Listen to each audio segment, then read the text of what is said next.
Do you have some damaged clear coat on your car and you need to repair it? Stay tuned.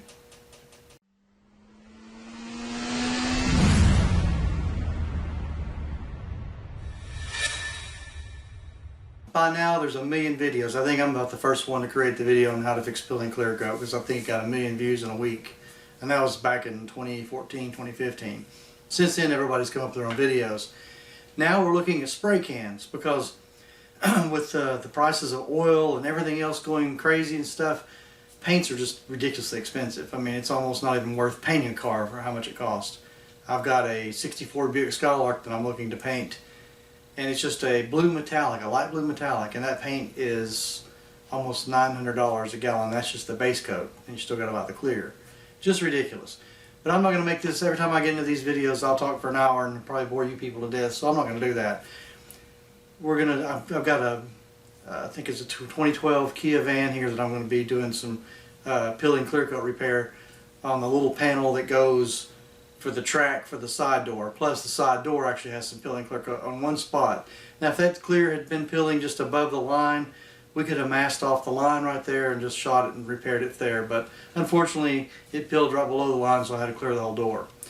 But you know, not everybody has a spray gun and an air compressor and all the stuff it takes. I mean, the time you figure in all the equipment it takes to actually paint a car with professional equipment, I mean, you'll have $1,000 tied up. And if you're only going to be doing one repair, it's just not feasible. Used to, spray cans were a joke. I mean, they could spray, I mean, and they could look okay, but they didn't last long. The paint wasn't the best. The spray cans didn't spray the best.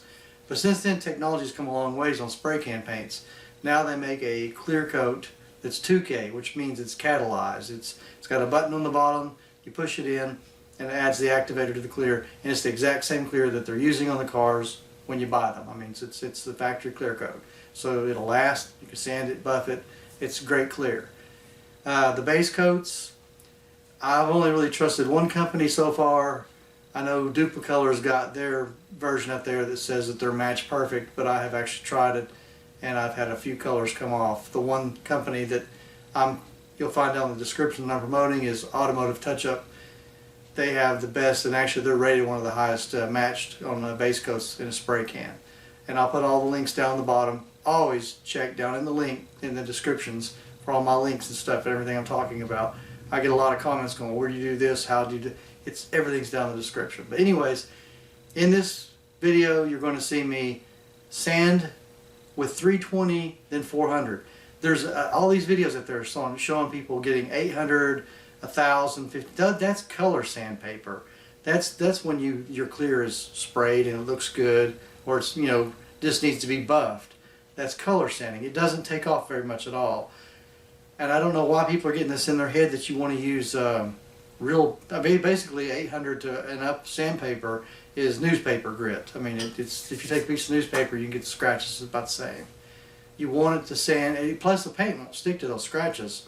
You want it to have some deeper scratches. 320 is if you've got like here in these samples. Right here in these samples you see the peeling clear coats on these cars that are pretty rough.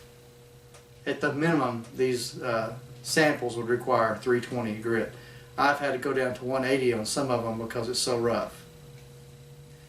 Anyways, the little panel's plastic, and the sun, I guess that's the side that's set in the sun the most, but it baked off the paint, off the clear, and then left a little bit of debris of the base coat, and it even kind of got it down to the plastic.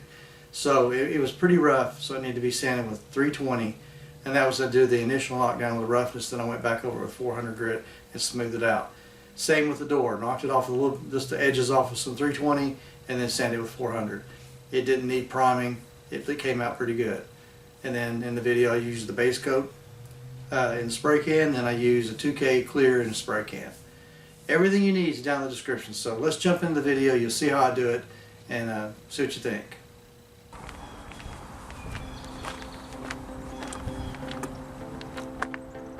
Some paint fading, clear coat peeling.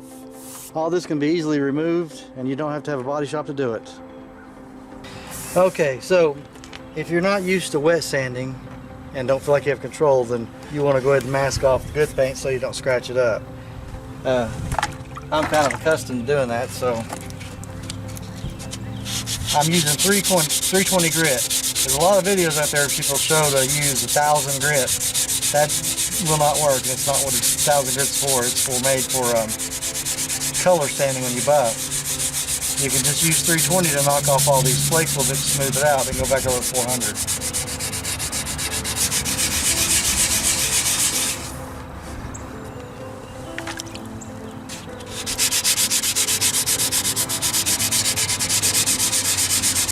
Right, I know I said that, you know, you don't have to put masking tape, but I want to go ahead and show, because not everybody can be perfectly in line with sanding. They may hit the paint from it. The masking doesn't have to be perfect because you're not painting. The only goal of the tape is just to keep you from swooping up and getting sand scratches in your your good finished paint. So just mask it off, go to town, and then what you're looking for is to be smooth. You don't really want to try to sand it all the way back down to the plastic or primer or metal or whatever you've got underneath it. Just try to smooth it out the best you can with taking the least amount off. And then here on the door, it was peeled, and what we'll do is we'll put when we're shooting the blue on that little plastic panel section, we'll just feather it up through here on the door, and then we'll just clear the whole door, and that way you won't be able to tell that it was ever sprayed.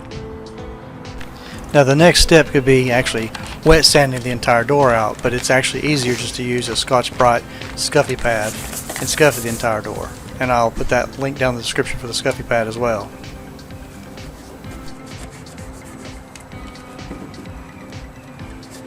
You want to ensure that you get all your edges scuffy too, because paint can peel right off of an edge.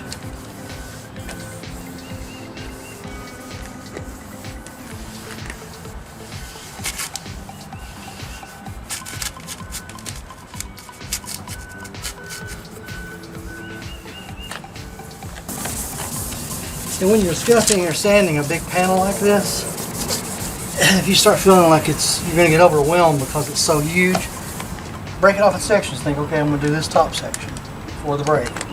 Now you're going to just work around the door handle. Don't get stressed out because of a large panel. Just take it a little bit at a time as you go.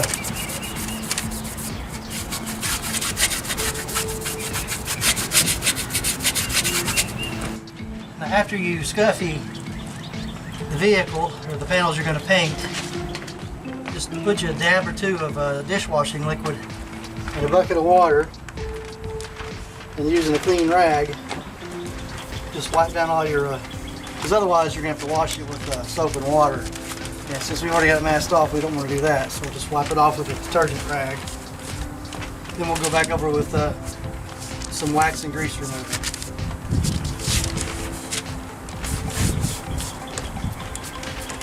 Kind of like dry washing it. Now I'm wiping everything down. It's all masked off. Rock cloths are on. So now I'm wiping down with a wax and grease remover.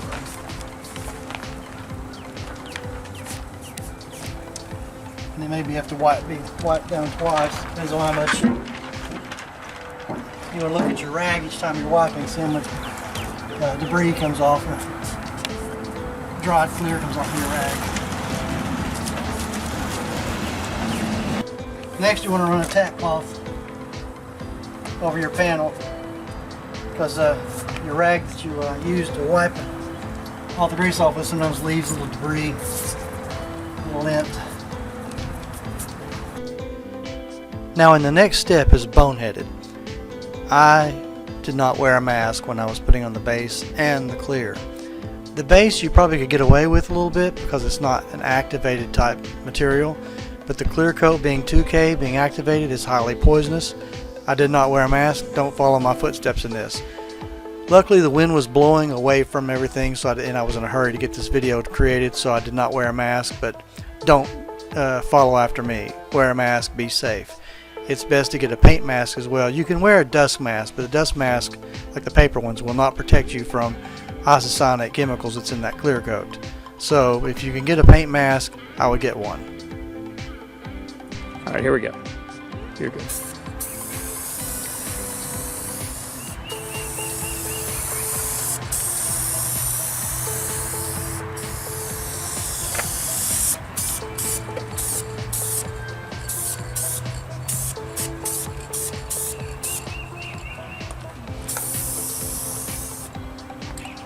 The only thing I have against it is it doesn't cover real well on the first couple of coats like it might out of a spray gun.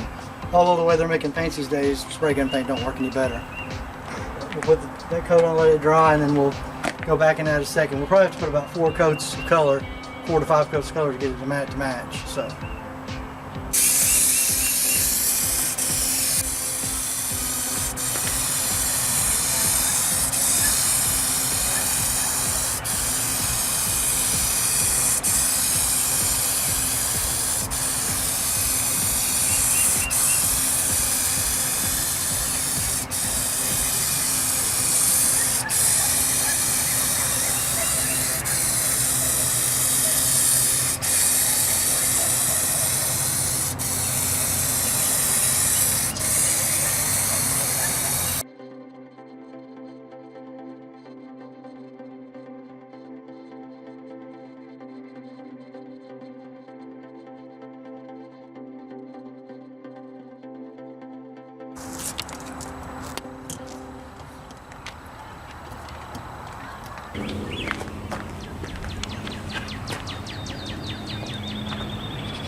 I'll be the first one to tell you, I've never been a big fan of doing spray can into the type of painting, really. I mean, it's great if you got little small parts or something, especially if it's not in a greasy area like an engine compartment, even though I've done that as well, because grease will wash things like that off. But I will admit, this is AutomotiveTouchup brand, and the color matching was great. It went on really good, and the clear that they sold us was excellent. I mean, it looks like what I could put on with a gun. Actually, I think I got a better orange peel texture to match the original than I would have out of a spray gun.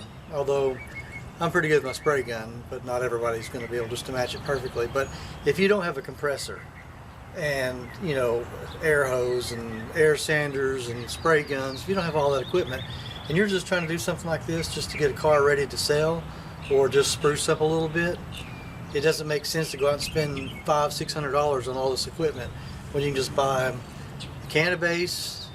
I think this was around $29–30. I can't remember. I have to look it up. I'll put it down in the description. And then the clear, I think I bought 2 cans of clear, so it was about, I don't know, 40. But you're looking at about a $70 fix just to spruce up a car with some base coat and clear coat. So you can see that the process was really simple. I mean, I think the hardest part of all this was spending the time masking it off. Now, that little panel, I could have sanded it all out without having to mask it off. I've just been doing this since I've been like 7 or 8 years old.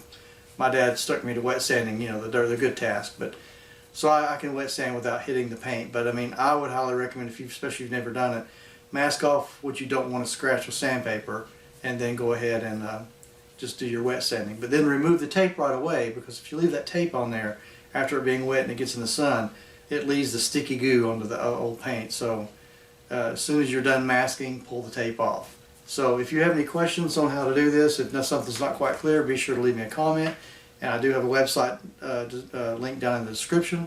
Be sure to contact me there. When I tell people to contact me on my website, I'm not trying to collect your email address, spam you. I'm not trying to do that.